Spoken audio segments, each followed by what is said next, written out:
Donc je vais parler d'un travail en commun avec Olivier Benoît de Strasbourg sur la conjecture de Hodge entière pour les solides réels. Alors notre motivation, c'était parti de questions sur les variétés rationnellement connexes. Je vais commencer par expliquer ça.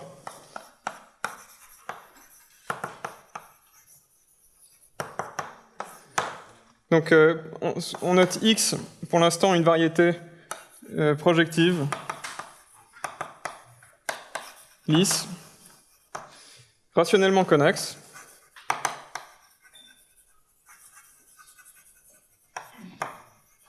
Ce que j'abrégerai par RC. Alors rationnellement connexe, pour une variété projective lisse complexe, ça veut dire qu'on peut trouver beaucoup de courbes rationnelles dessus. Ça veut dire qu'on peut relier deux points généraux par un P1 sur les complexes. Et pour moi, une variété rationnellement connexe sur un sous-corps de C, ça voudra dire qu'une fois qu'on étend les scalaires à C, elle est rationnellement connexe.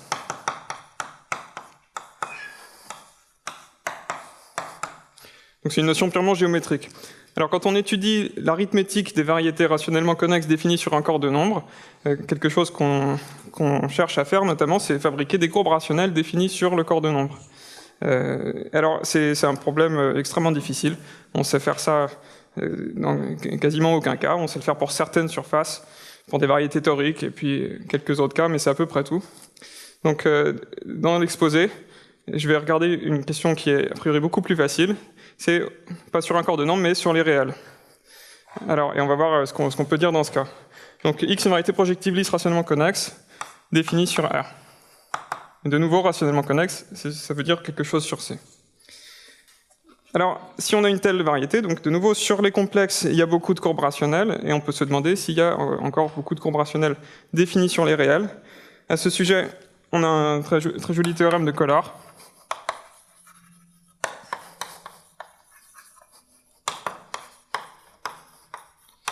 qui dit la chose suivante. Si je prends un point X réel, alors je peux trouver un morphisme F de P1 P1R dans X, non constant, qui passe par ce point, c'est-à-dire tel que F de 0 égale X. Donc en particulier, il y a beaucoup de courbes rationnelles sur X, je peux en trouver passant par n'importe quel point. La démonstration du théorème est très jolie, elle passe par la théorie des déformations des courbes rationnelles sur les variétés rationnellement connexes. On part d'une courbe rationnelle sur les complexes passant par le point, on prend la réunion avec sa conjuguée, et puis à partir de là, on fabrique une courbe réductible qu'on arrive à déformer pour la rendre lisse, irréductible.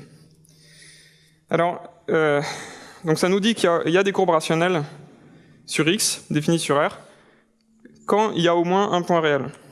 Voilà. Et que se passe-t-il quand il n'y a pas de point réel? Ça, c'est une conjecture de Collar. C'est que X contient toujours une courbe rationnelle.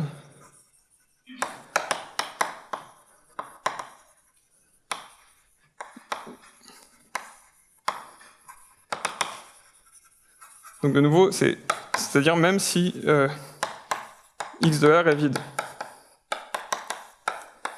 Alors bien sûr, courbe rationnelle ici, ça veut dire une courbe géométriquement irréductible avec genre géométrique nul. Alors, autrement dit, quand on est sur les réels des courbes rationnelles, il y en a que deux, il y a P1 et puis il y a la conique sans point réel. Donc autrement dit, ce qui conjecture, c'est qu'il y a toujours un morphisme de C vers X, où C est la conique sans point réel. Donc C, c'est la conique dans P2 d'équation x carré plus y carré plus z carré égale 0.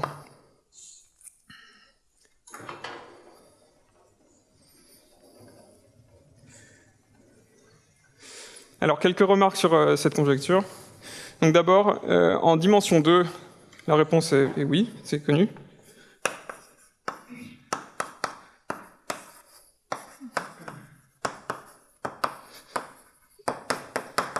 en fait, c'est connu depuis très longtemps, c'est dû à Comesati, 1912, essentiellement par une classification des surfaces rationnelles, géométriquement rationnelles, réelles, sans point réel.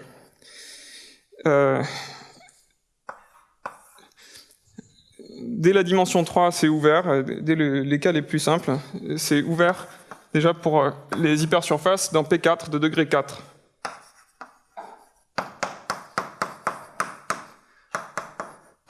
Et, autrement dit, les solides quartiques.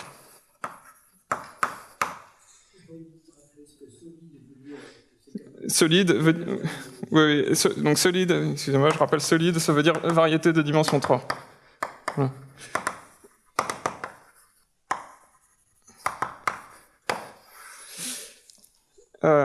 Donc déjà pour cela, les solides quartiques, donc n'ayant pas de point réel, c'est une question ouverte, est-ce qu'ils contiennent une courbe rationnelle? Et pour souligner à quel point on sait peu de choses là-dessus, on ne sait même pas s'ils contiennent une conique, une vraie conique dans P4.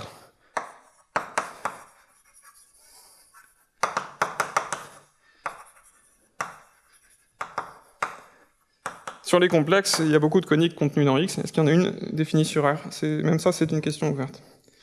Alors, troisième remarque.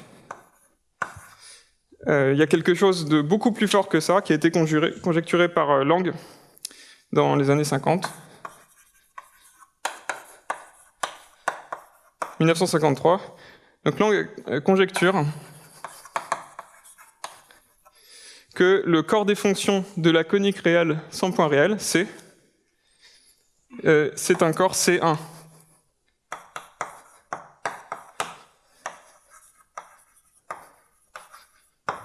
Donc corps C1 au sens d'Artin, ça veut dire que les hypersurfaces de Fano sur ce corps ont toutes un point rationnel.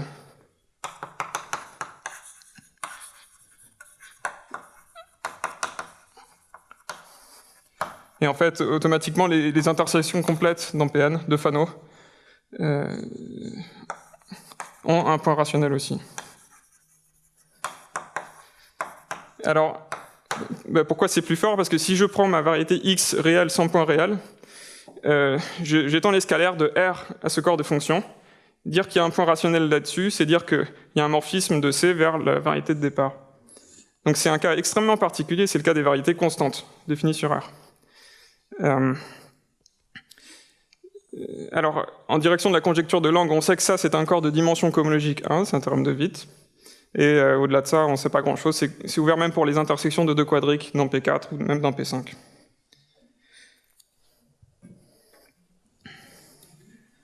Alors, hop.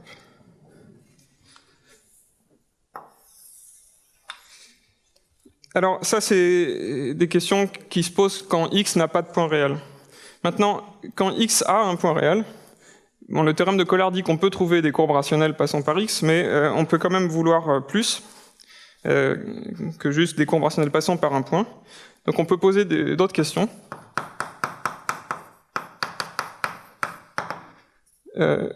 Donc un exemple de question très ambitieuse qu'on peut poser, c'est est-ce qu'on peut approcher tout lacet par une courbe rationnelle? Je prends donc peut-on approcher tout lacet, c'est-à-dire une application continue du cercle vers X de R, et approcher, disons, pour la topologie compacte ouverte.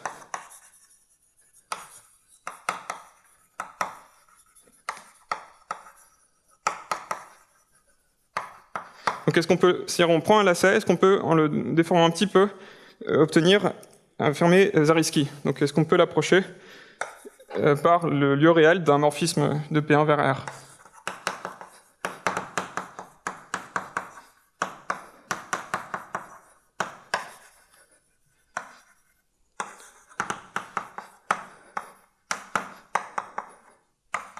Alors, bon, ça c'est une question vraiment très ambitieuse.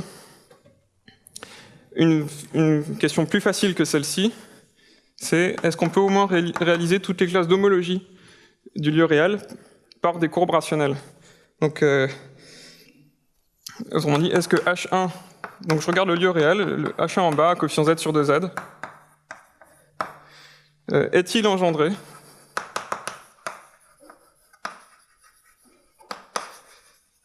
par les classes des f de P1 de R pour les f comme ci-dessus. Donc à chaque fois que je prends un morphisme, ça me donne un petit cercle. Il a une classe en homologie.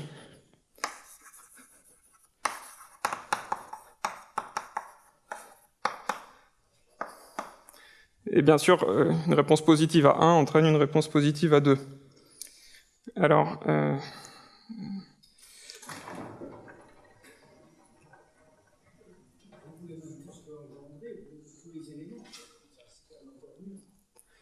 bon, ça c'est connexe. On pourrait prendre une somme de cercles disjoints, a priori, dans des composantes connexes disjointes de X de R. Oui, si X de R a plusieurs composantes connexes, il faut faire une somme à ce moment-là. Bon, mais c'est un petit détail. Ouais. Voilà, et alors pour ces questions-là, le théorème de Collar ne nous aide aucune aide. En fait, si on regarde la preuve, il construit toujours des courbes contractiles, des lacets contractiles. Donc et alors en fait, ce sont vraiment des questions qui semblent difficiles. Remarque, oups. Donc la question 2 admet une réponse positive en dimension 2.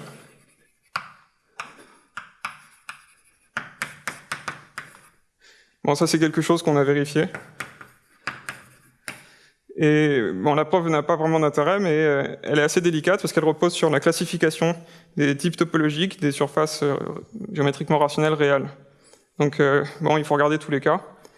Mais voilà, ça repose sur des choses assez subtiles. Et même en dimension 2, la question 1 est ouverte.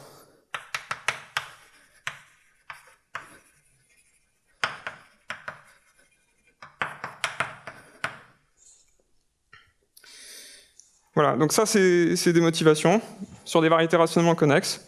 Donc ce dont on s'est aperçu dans ce travail, c'est que ces questions sont liées à une version réelle de la conjecture de Hodge entière. C'est ce que je vais essayer d'expliquer dans l'exposé.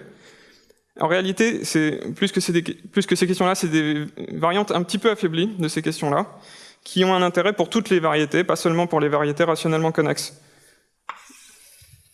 Alors, voici de quelle variante il s'agit.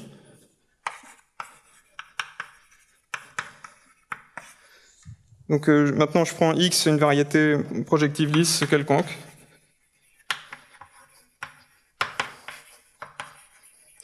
Disons de dimension au moins 2 pour éviter des cas qui posent problème. Donc sur R, géométriquement irréductible. Et alors, une variante de la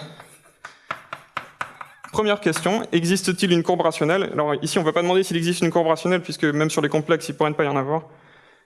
Mais s'il n'y a pas de point réel, on peut poser la question suivante, que je justifierai par la suite. X contient-elle une courbe de genre pair? Donc de nouveau, c'est une courbe géométriquement irréductible de genre géométrique pair, avec PG pair. Et bon, une variante naturelle de la question lorsqu'il existe des points réels, bah, c'est la même question, mais on enlève le mot rationnel. Donc par exemple, est-ce que H1 est engendré par les classes des courbes algébriques? Est-ce que H1 de X de R, est-ce qu'il est égal à ce qu'on note d'habitude H1 alg de X de R, Z sur 2, donc qui est le sous-groupe engendré par les lieux réels des courbes tracées sur X. Courbe. Alors, voilà, la deuxième question, c'est une question très classique, étudiée en géométrie algébrique réelle.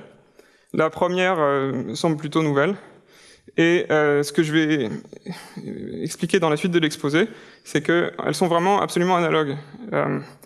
C'est-à-dire l'analogue de la question 2, lorsqu'il n'y a pas de point réel, c'est vraiment la question 1, celle-ci. Donc ça, je justifierai par la suite. Et tout de suite, pour montrer que c'est des questions qui peuvent avoir un intérêt, je donne un exemple où les réponses sont négatives. Ouais, en fait, exercice plutôt. On prend une surface K3 de degré 4 dans P3. Donc une surface de degré 4 très générale.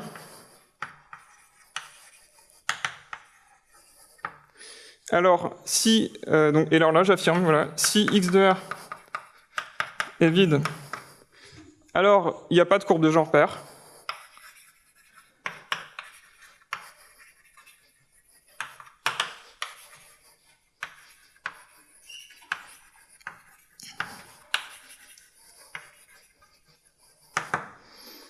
Et si x de R est non vide, en fait je vais faire une hypothèse plus forte, si l'homologie est de dimension au moins 2,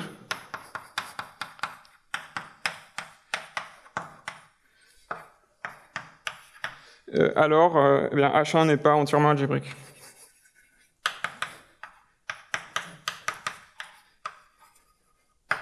Donc le deuxième, c'est facile, parce que si X est très général, la seule classe dans H1, ça va être engendré par une section hyperplane. Donc ça remplit un espace de dimension 1. L'exercice, c'est vraiment la première affirmation.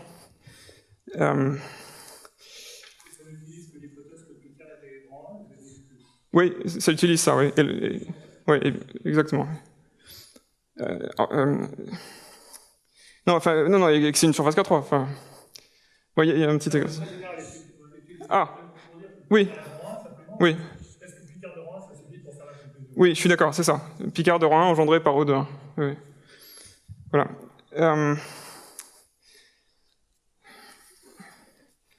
Ok, bon, je sais plus ce que je veux dire. Ah oui, voilà, bien sûr. Des surfaces K3 vérifiant cette hypothèse, il en existe. Hein. Il y en a pour lesquelles X de R c'est un tor ou une union de deux tors. Il y a une classification complète de ce qu'on peut obtenir. Voilà. Alors, voilà pour les motivations. Et donc c'est vraiment ces questions-là qui vont être liées à la conjecture de Hodge entière. Donc, je vais passer maintenant à la conjecture de Hodge entière sur les réels.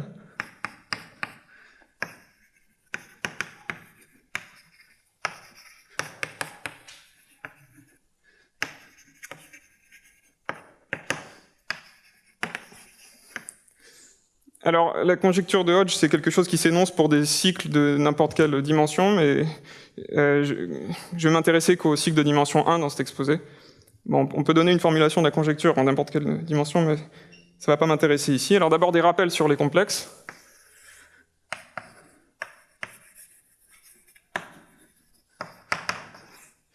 Alors, donc ici, prenons X, une variété projective lisse. Oui, donc je devrais l'écrire pour les 1 cycles.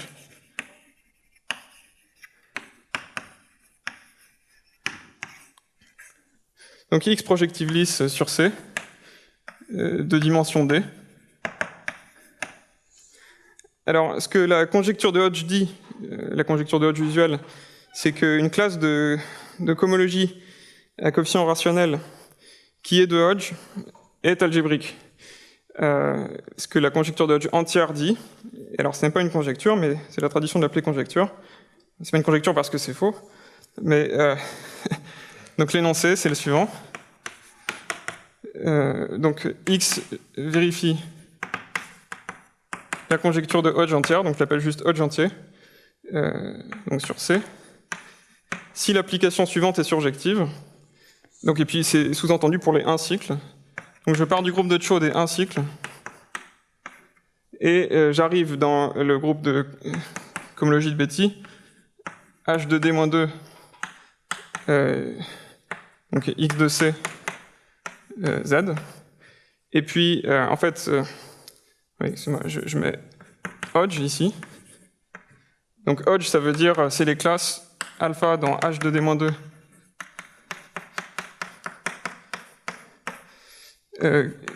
qui, dans H de D-2 à coefficient complexe, sont de type D-1, D-1 pour la décomposition de Hodge.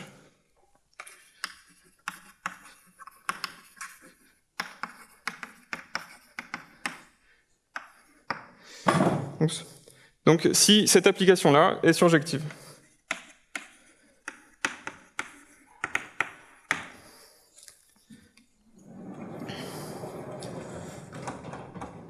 Donc de nouveau, la conjecture de Hodge usuelle, c'est ça tenseur Q. Si je tensorise ça par Q, on conjecture que c'est surjectif. Et alors pour les 1 cycle, en fait, c'est un théorème, c'est pas seulement une conjecture. Qu'est-ce qui se passe avec la version entière? Donc, la première chose, c'est qu'elle est vraie si X est de dimension 2. Donc, ce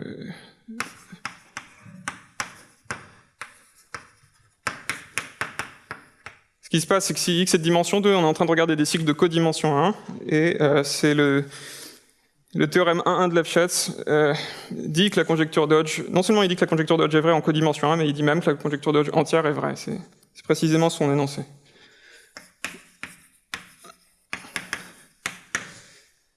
Donc, comme j'ai expliqué, c'est faux en général.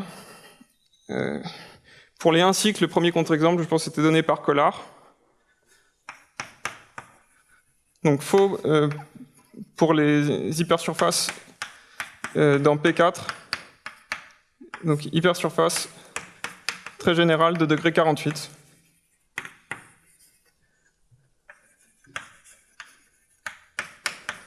Donc, en principe, ça devrait être faux dès le degré 6, mais on sait le montrer qu'à partir du degré 48.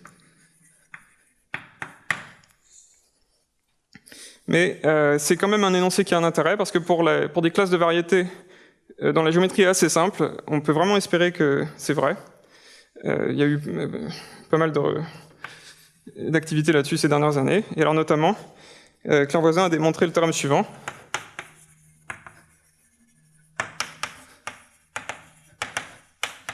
Donc premièrement, cette conjecture de Hodge entière est vraie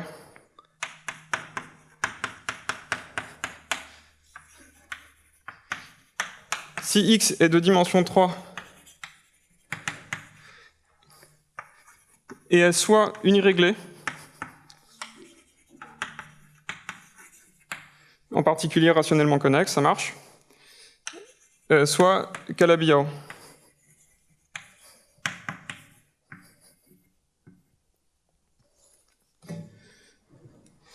Et un deuxième énoncé, c'est en dimension quelconque. La conjecture de Hodge entière pour les 1 cycle est vraie. En disant vrai. Si X est rationnellement connexe, de dimension quelconque, mais à condition de faire une hypothèse, c'est de supposer la conjecture de Tate pour toutes les surfaces sur les corps finis.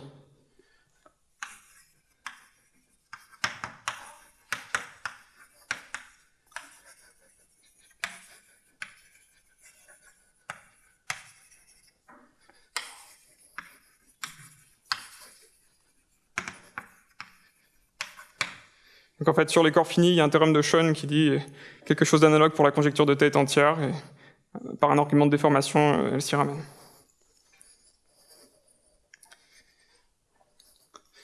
Voilà, alors... Donc maintenant, passons au réel.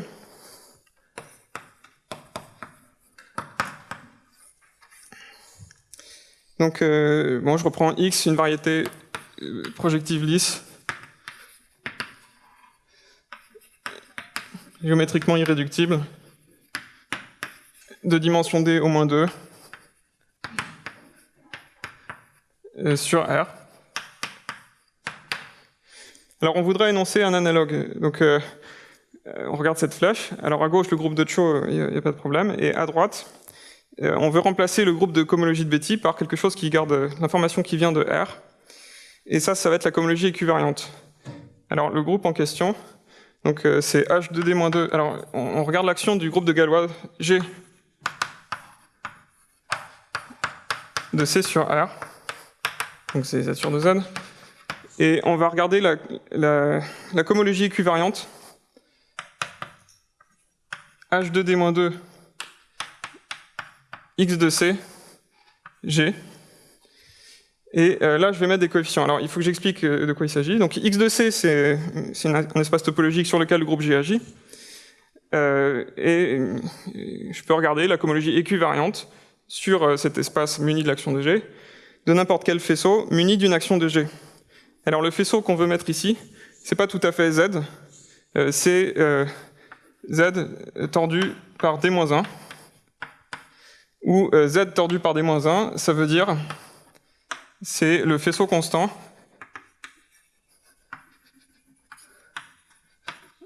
Z, mais avec une action de G qui est triviale ou par la multiplication par -1 selon la parité. Et G agit par multiplication par donc -1 puissance D-1.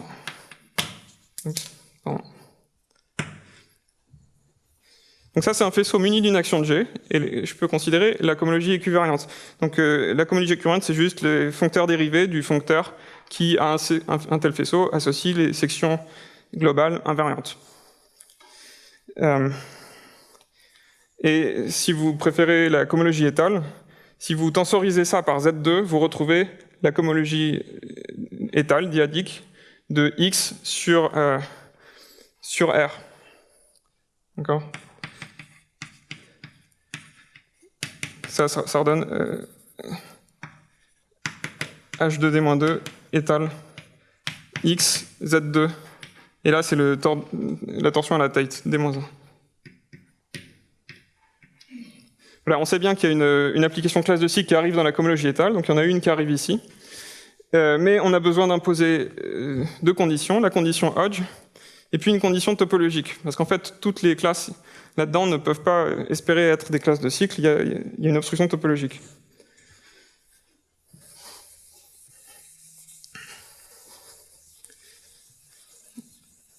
Alors la condition Hodge, elle est très simple. Quand on a une classe là-dedans, on peut l'envoyer dans la cohomologie non équivariante. Et on demande que son image là-dedans soit de Hodge. Donc si je prends alpha là-dedans, donc on dit que alpha est Hodge si son image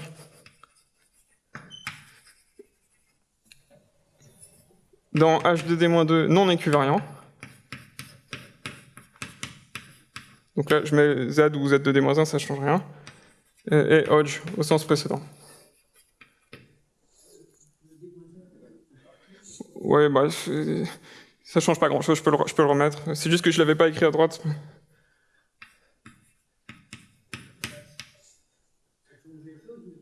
Non.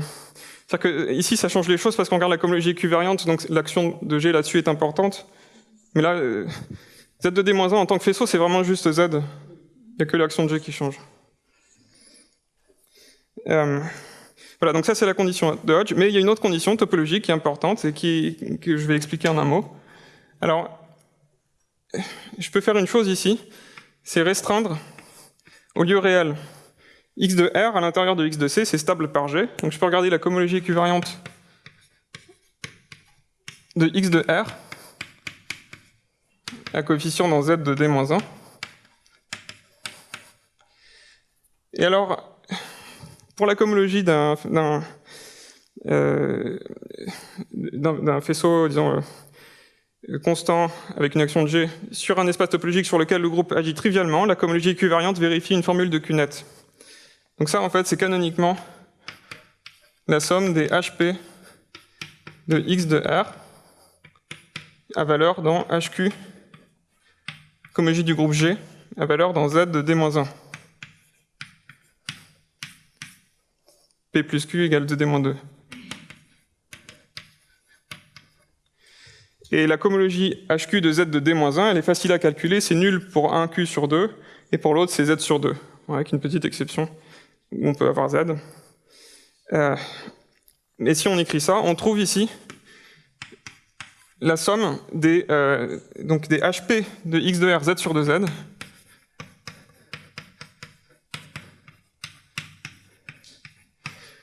pour tous les P qui sont entre 0 et D-1 de la même parité que D-1.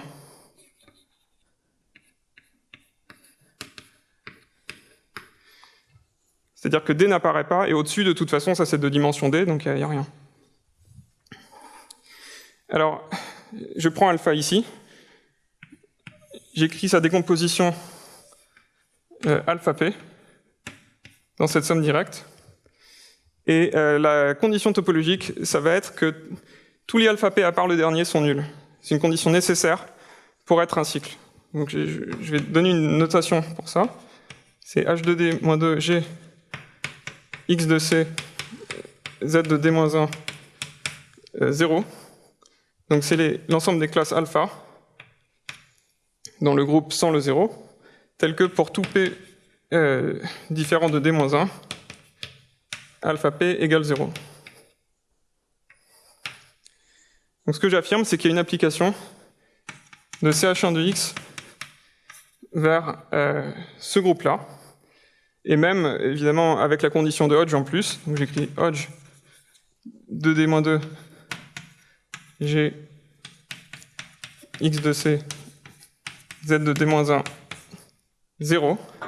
Et alors pourquoi est-ce que ça atterrit là-dedans? Bah, si je prends un cycle de dimension 1, sa classe de cohomologie elle est supportée en dimension 1, donc les alpha p sont tous supportés en dimension 1, mais dimension 1 c'est codimension d-1 ici, et donc par pureté, dans les h d-3, h d-5, etc., ça fait 0.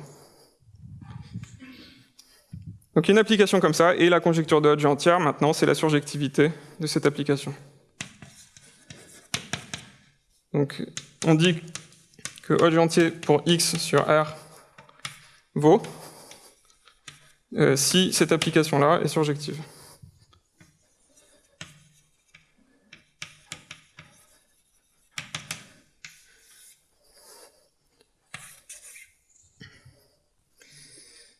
Voilà, alors, bon, on commence par se demander si c'est un énoncé raisonnable en regardant ce qui se passe en dimension 2.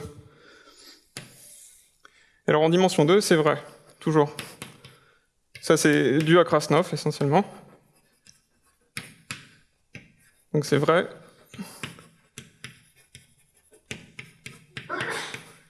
Si dimension de x égale 2, et la démonstration, donc c'est un théorème 1-1 de Lefschetz réel, et la démonstration c'est la même que la démonstration du théorème de 1-1 Lefschetz complexe. On écrit la suite exacte exponentielle, et on s'aperçoit que c'est une suite de faisceaux équivariants pour l'action de G. Et essentiellement c'est juste ça. Alors, une fois qu'on a ce premier cas, compte tenu de ce que j'ai écrit ici, eh bien on peut se demander s'il y a un analogue du théorème de Voisin. Et donc c'est la question qu'on pose. Question ou conjecture.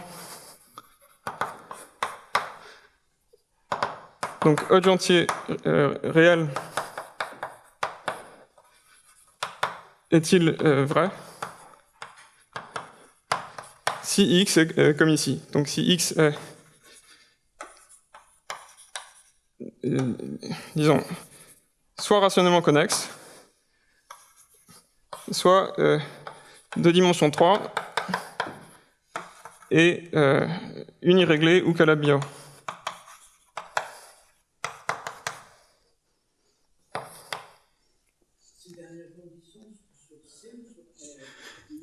C'est sur C, c'est que des conditions géométriques ici. Ouais. Donc je peux mettre un C ici.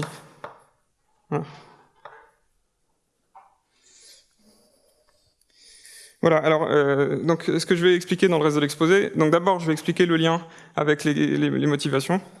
Et puis ensuite, je vais énoncer quelques résultats en faveur d'une réponse positive. Mais on sera bien loin de cet énoncé-ci. Alors, non.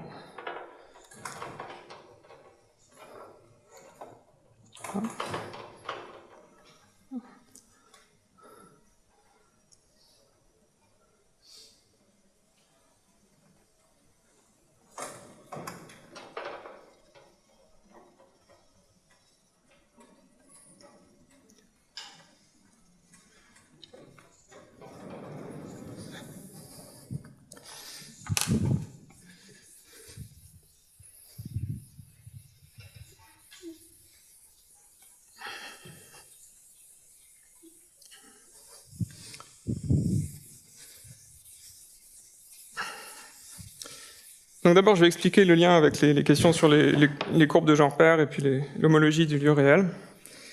Alors, donc 3. Donc disons lien avec 1.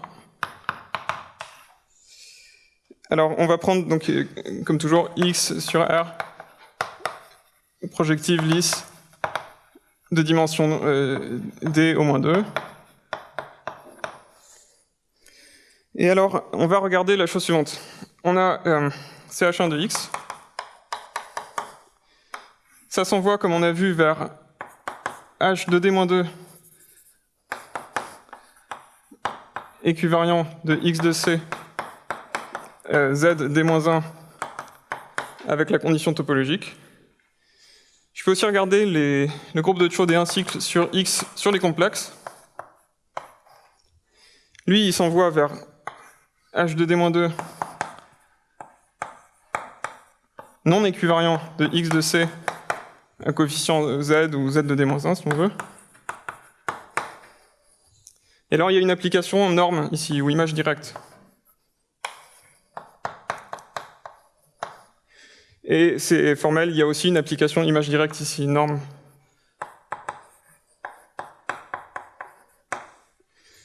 Maintenant, regardons le conoyau de cette application. Je l'appelle M. Et puis je donne un nom à cette flèche, psi, et à celle-là, phi. Donc définition M, phi, psi par ce diagramme. T'as entendu que la ligne est exacte. Et alors, théorème.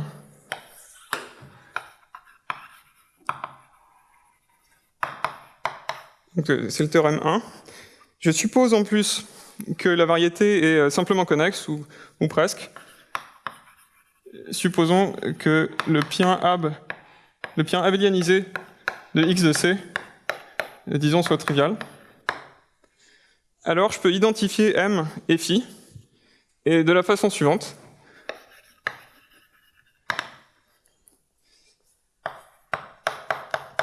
Si x de R est vide, alors M, c'est z sur 2z. Et phi, qu'est-ce que fait phi? Eh bien, si je prends une courbe irréductible, phi de la classe d'une courbe B, donc B, c'est une courbe irréductible, sur x, eh bien, phi de B, donc c'est 0 ou 1, et précisément, c'est 1 si x est géométriquement irréductible de genre pair.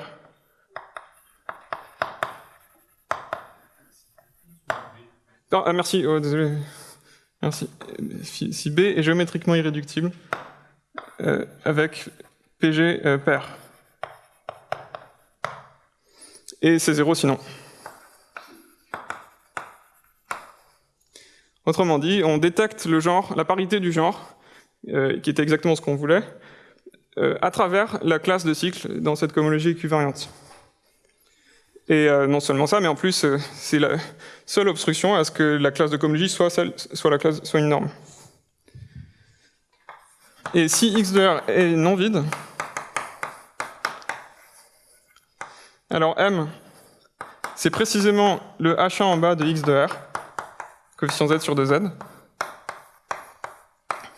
Et phi, c'est l'application que vous imaginez qui envoie une courbe sur la classe de son lieu réel. C'est ce qu'on appelle l'application de Borel et Flieger. Et phi de B, eh bien, c'est la classe de B de R. On appelle ça application de Borel et Flieger parce qu'il y a une petite subtilité lorsque B n'est pas lisse pour définir cette classe et non résolue. Voilà, donc ça c'est le premier énoncé. Et donc c'est ce qui justifie vraiment qu'il y a cette analogie entre les deux questions que je signalais, l'existence d'une courbe de genre pair et l'algébricité de ce lieu réel.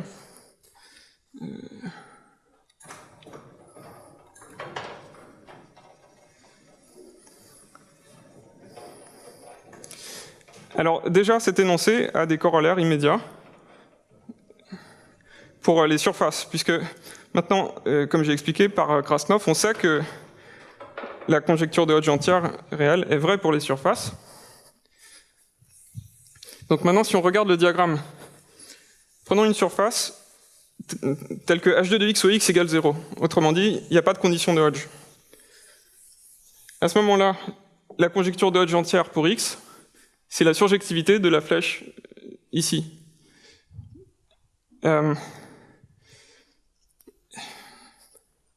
Et donc on en déduit que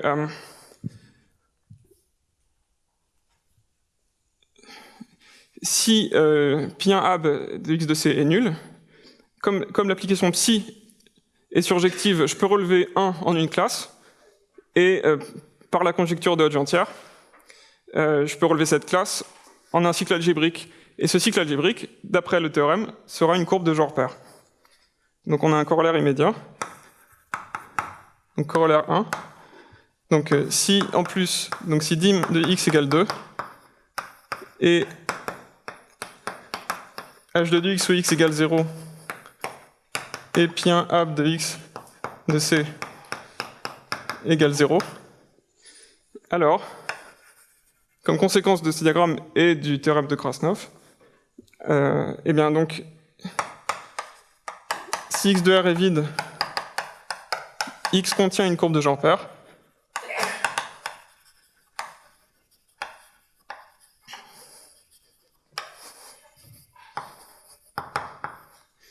et si x de R est non vide, toute l'homologie, par le même raisonnement, toute l'homologie est algébrique.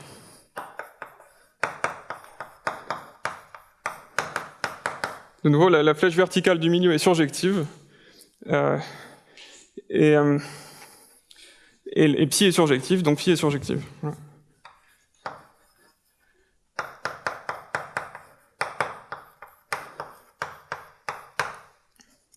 Alors le deuxième énoncé sur l'homologie algébrique, c'est quelque chose qui était déjà connu des géomètres réels, c'est chez Silol et Van Hamel.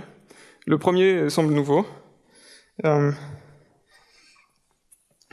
je voudrais souligner que si on enlève les hypothèses, ça devient faux.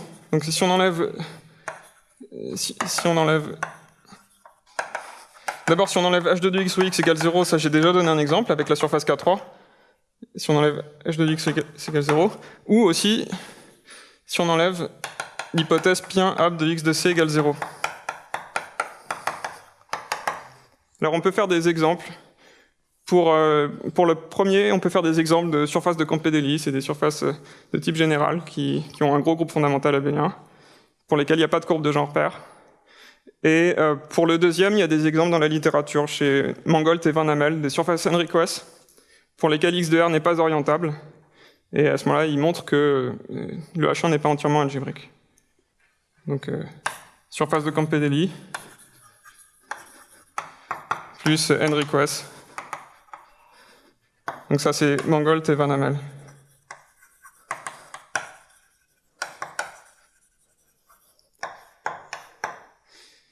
Et puis, donc ça, c'est le corollaire sur les surfaces que je voulais donner. Mais cet énoncé a un intérêt aussi pour les variétés de dimensions plus grandes. Donc, corollaire 2.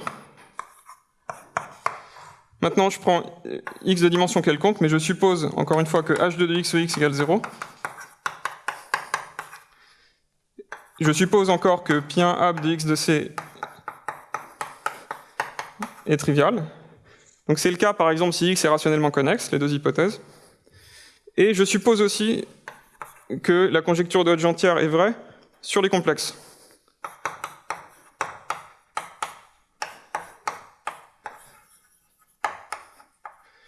Donc par exemple, ces trois hypothèses sont satisfaites si x est rationnellement connexe ou Calabi-Yau de dimension 3, d'après Voisin.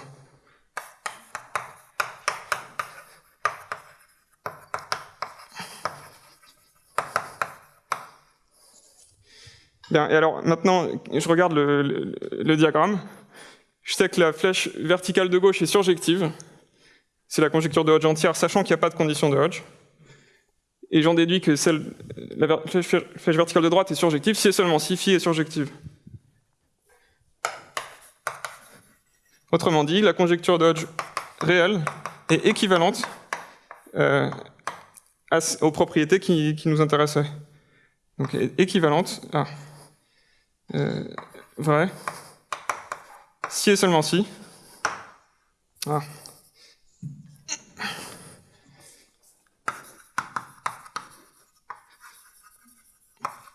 Si et seulement si x contient une courbe de genre pair,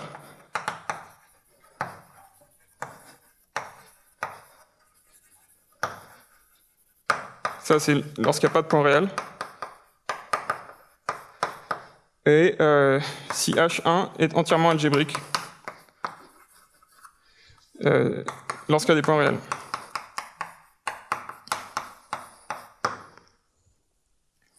Donc ça signifie notamment que si on essaye de démontrer qu'il y a une courbe de genre pair ou que le H1 est entièrement algébrique, eh bien, une façon de s'y prendre, c'est d'essayer de démontrer la conjecture de Hodge entière.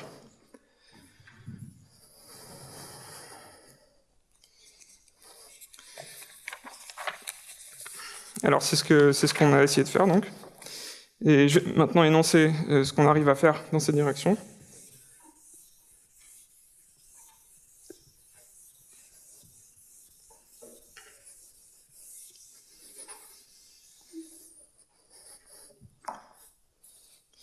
Donc, c'est la partie 4. Donc, résultat sur les solides.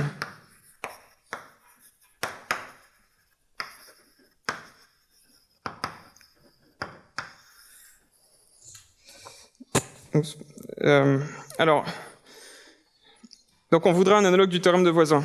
Le théorème de Voisin porte sur les solides uniréglés ou Calabi-Yau. Sur les Calabi-Yau, on n'a rien à dire.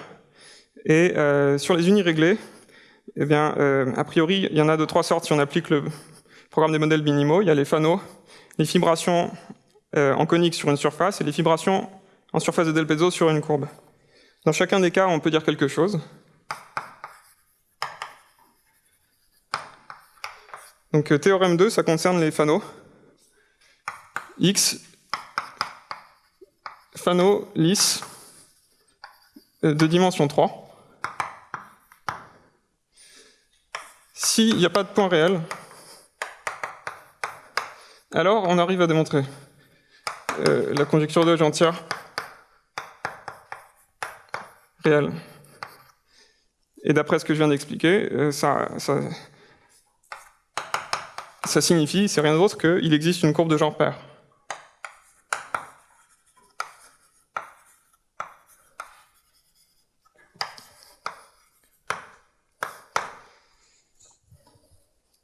Alors, corollaire, je parlais au début des solides quartiques. Donc, une hypersurface de degré 4. Bon, on ne sait pas s'ils contiennent une courbe rationnelle, mais ils contiennent toujours une courbe de genre pair.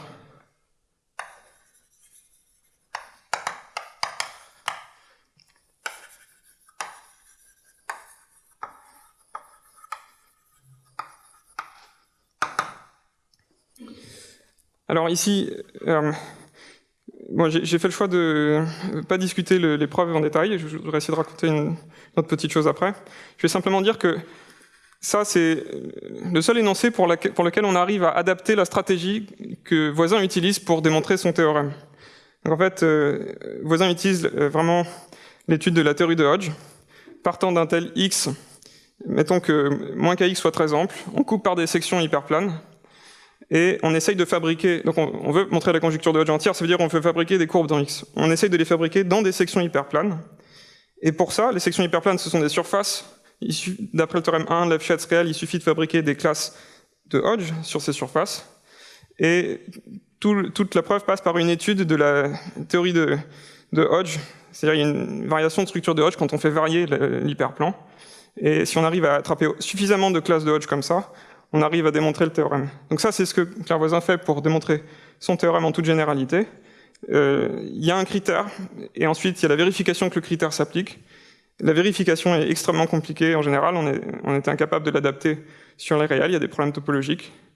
Le critère s'adapte, et ce qui se passe, c'est que pour les variétés de Fano, et précisément celles pour lesquelles moins kx est très ample, la vérification de critères se simplifie beaucoup, et bon, dans ce cas, on y arrive encore.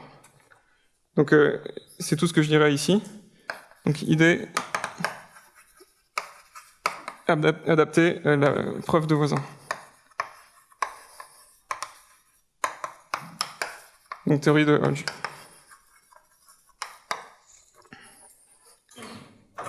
Ah. Bah, je vais aller à droite. Ensuite, on peut dire un petit quelque chose aussi pour les autres classes solides uniréglés qui apparaissent. Donc théorème 3. Alors là, c'est la situation la plus favorable. C'est pour les fibrés en conique sur une surface. Donc je prends f, x vers s une surface, et la fibre générique xθ est une conique. Alors on démontre la conjecture de Hodge en toute généralité dans cette situation. Conjecture de Hodge entière.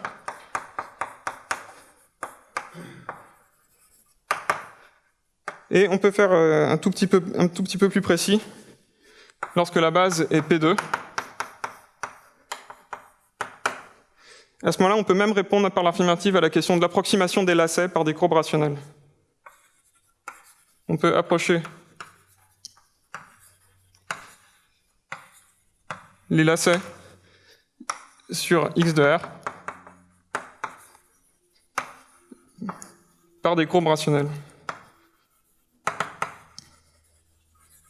Donc c'est plus fort que simplement montrer que l'homologie est engendrée par des courbes, ou même par des courbes rationnelles. Et un corollaire concret,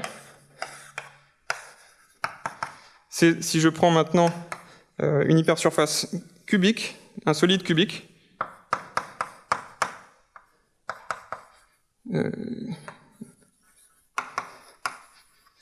alors en fait un tel solide cubique contient toujours une droite et donc est toujours birationnel à un fibré en conique sur P2. Et donc on obtient cette conclusion pour X. Donc d'abord il vérifie Hodge entier, et on peut approcher les lacets par des courbes rationnelles.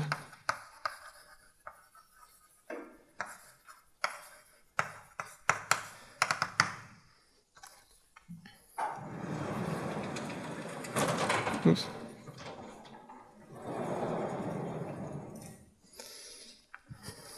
Alors la preuve de ce théorème n'a rien à voir avec la théorie de Hodge, on exploite la structure de la fibration. Bon, il faut... Je vais pas en parler, il faut utiliser quelques résultats de géométrie algébrique réelle, d'approximation.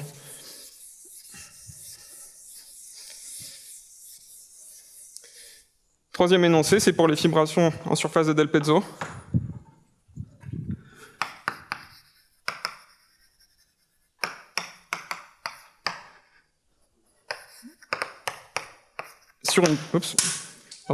Sur une courbe.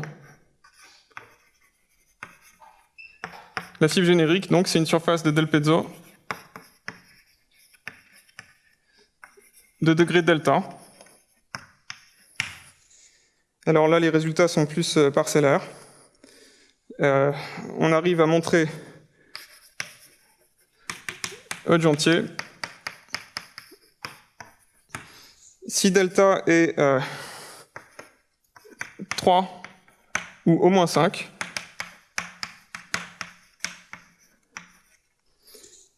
et aussi dans un cas assez spécial, si delta est 2 ou 4, et que la courbe en bas possède un point réel, mais que x n'en possède pas.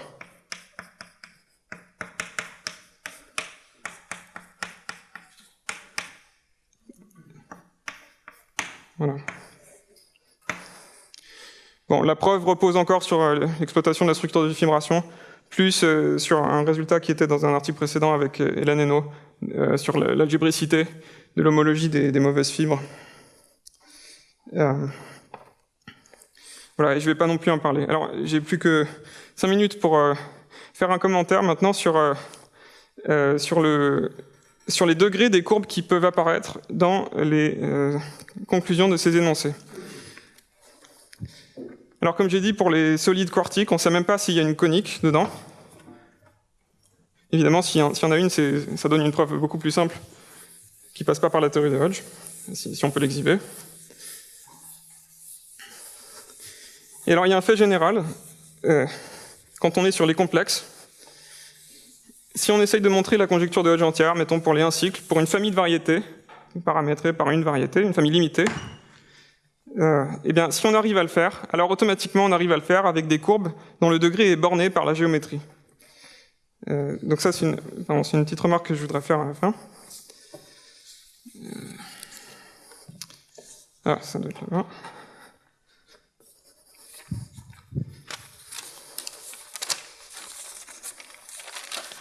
Donc,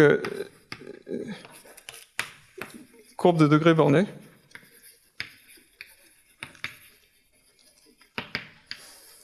Si on a une famille limitée, donc XY,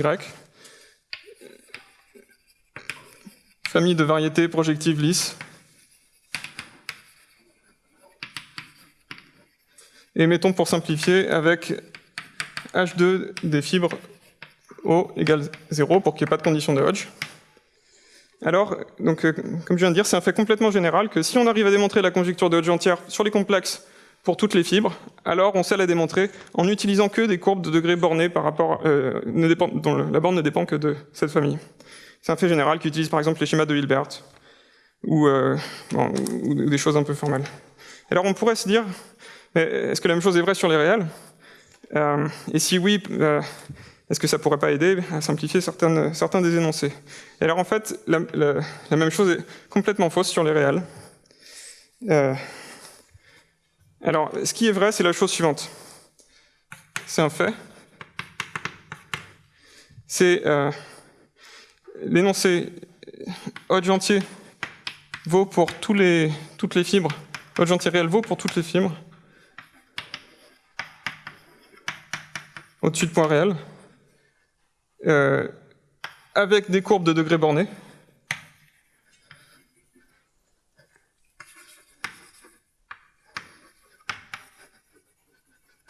Eh bien, c'est un fait bien connu des logiciens que c'est équivalent à dire que Hodge entier vaut pour toutes les fibres, non seulement sur les réels, mais sur les corps réels clos.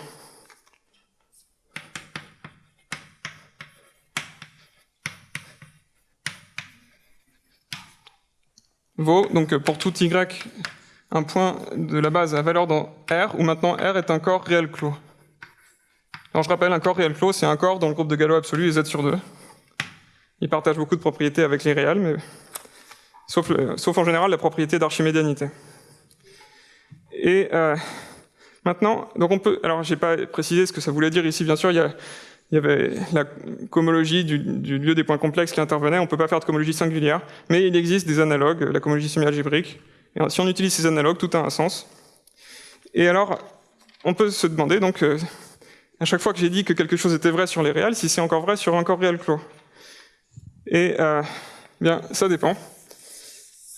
Alors, en fait, ce que j'ai écrit ici, sur les surfaces, tout reste vrai, tout fonctionne à l'identique sur un corps réel clos. Donc, par exemple, l'énoncé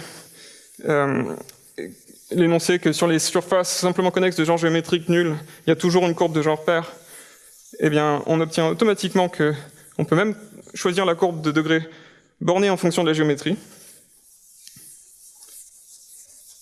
Mais par contre, en dimension 3, il y a vraiment des difficultés. Donc il existe plusieurs contre-exemples. Et je voudrais simplement signaler leur existence. Donc, exemple. Donc, cet énoncé est faux pour R non archimédien.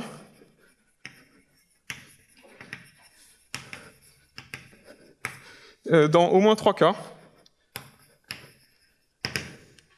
Donc d'abord, il y a les X qui sont les variétés de Calabi-Yau de dimension 3 sans point réel.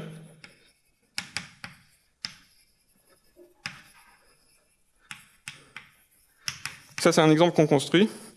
Donc ça signifie que si on arrive à montrer que sur les réels, de telles variétés possèdent toujours une courbe de genre pair, c'est forcément avec des courbes dont le degré n'est pas borné. Deuxième exemple, c'est un exemple de Collard et Mangold.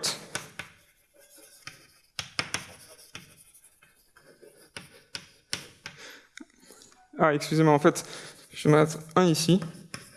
Collard et Mangold, ils fabriquent des hypersurfaces de degré 4 dans P4. Sur un corps réel clos, tel que l'homologie ne soit pas engendrée par les classes des courbes rationnelles. pas engendrées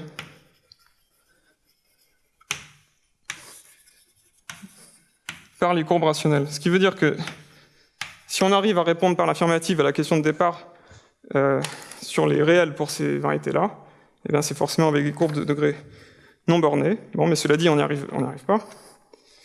Et dernier exemple, c'est un exemple qui est essentiellement dû à Ducrot, donc on a réinterprété, où O du entier est faux, pour des fibrés en conique sur P2.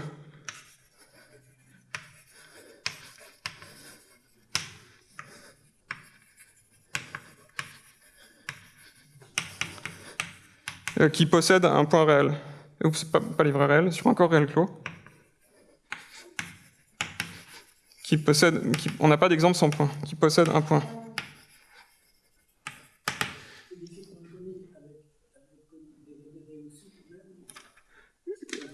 Oui, oui. Il y a des mauvaises fibres, oui.